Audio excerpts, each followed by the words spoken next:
नमस्कार. आज आपण भौतिकशास्त्राच्या एका अशा नियमाबद्दल बोलणार आहोत जो ऐकून कदाचित थोडा धक्का बसेल. चला तर मग जाणून घेऊया स्थितीज ऊर्जेबद्दलचं हे नकारात्मक सत्य. आपण नेहमीच ऐकत आलोय की ऊर्जा म्हणजे काहीतरी पॉझिटिव्ह असतं. पण कधी विचार केलाय की ऊर्जा निगेटिव्ह म्हणजे नकारात्मक असू शकते का? खरंच? चला, याची सुरुवात अगदी आपल्या शाळेतल्या विज्ञानापासून करूया. तिथूनच हा सगळा गोंधळ सुरू होतो. आपल्याला शाळेतलं ते एक सूत्र आठवतंय का? MGH.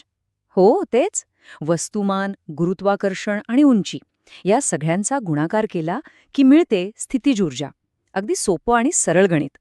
आणि आपल्याला काय शिकवलं गेलंय की जमिनीवर ही ऊर्जा शून्य असते आणि जशी वस्तू वर जाईल तशी ती वाढत जाते. किती सोपं वाटते नाही का? पण जर आपण हाच नियम खूप म्हणजे खूप उंच अंतरावर लावला तर काय होईल? तिथेच तर खरी गंमत आहे. कारण तिथे हे आपले सोपे नियम लागूच होत नाहीत. बघा, पृथ्वीजवळ गुरुत्वाकर्षण जवळपास स्थिर असतं, म्हणून आपलं MGH हे सूत्र अगदी बरोबर काम करतं. पण जसं आपण अवकाशात जातो, गुरुत्वाकर्षण कमी होऊ लागतं आणि आपलं हे साधं सूत्र तिथे सपशेल फेल होतं. मग साहजिकच प्रश्न पडतो की जर आपलं नेहमीचं सोपं सूत्र तिथे चालत नाही तर मग अवकाशात स्थितीज ऊर्जा मोजायची तरी कशी? याचं उत्तर शोधण्यासाठी आपल्याला एक मोठी उडी मारावी लागेल. आपल्याला ऊर्जेचा शून्य बिंदूच बदलावा लागेल. आणि गंमत म्हणजे याचं उत्तर आपल्या मूळ स्रोतातच दिलेलं आहे. ते म्हणतात की शून्य बिंदू जमिनीवर नाही तर अनंत अंतरावर म्हणजे खूप खूप लांब मानला पाहिजे. यामागचं कारणही अगदी सोपं आहे. अनंत अंतरावर पृथ्वीचं गुरुत्वाकर्षण पोचतच नाही, ते शून्य असतं. म्हणून तोच खरा परफेक्ट शून्य बिंदू आहे.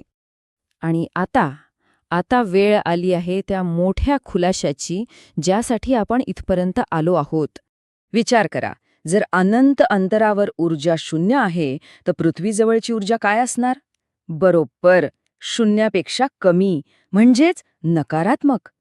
अविश्वसनीय आहे, नाही का? हे बघा, हे आहे स्थितीज ऊर्जेचं खरं वैश्विक सूत्र. आणि यात स्पष्टपणे एक ऋणचिन्ह आहे. याचा अर्थ काय? तर पृथ्वीच्या जवळ असलेली प्रत्येक वस्तू ही नकारात्मक ऊर्जेत आहे. चला, हे अजून सोपं करून पाहूया. समजा अनंत अंतर म्हणजे समुद्राची सपाटी आहे, जिथे ऊर्जा शून्य आहे. आता पृथ्वीकडे येताना आपण जणू एका खोल विहिरीत उतरतोय आणि विहिरीत आपलं स्थान समुद्राच्या सपाटीपेक्षा खाली असतं, म्हणूनच आपली ऊर्जा नकारात्मक असते. पण थांबा, ही एवढी मोठी चक्रावून टाकणारी कल्पना आली तरी कुठून? कोणत्या तरी मोठ्या संशोधनामधून? नाही. आश्चर्य वाटेल, पण ही संकल्पना इयत्ता 10वीच्या विज्ञान गाईडमधून घेतलेली आहे. यावरून आपल्याला आपल्या मूलभूत शिक्षणाचं महत्त्व किती आहे हे कळतं. आणि हो, ही कल्पना एकटी नाहीये.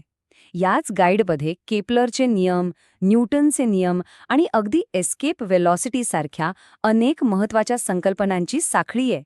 आणि म्हणूनच मोठ्यात मोठे विषय समजून घेण्यासाठी मूलभूत संकल्पना पक्के असणं हाच यशाचा खरा मार्ग आहे.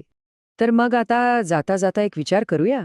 जर आपण सगळेच या नकारात्मक ऊर्जेच्या विहिरीत अडकलो आहोत तर यातून बाहेर पडायला नक्की काय लागत असेल?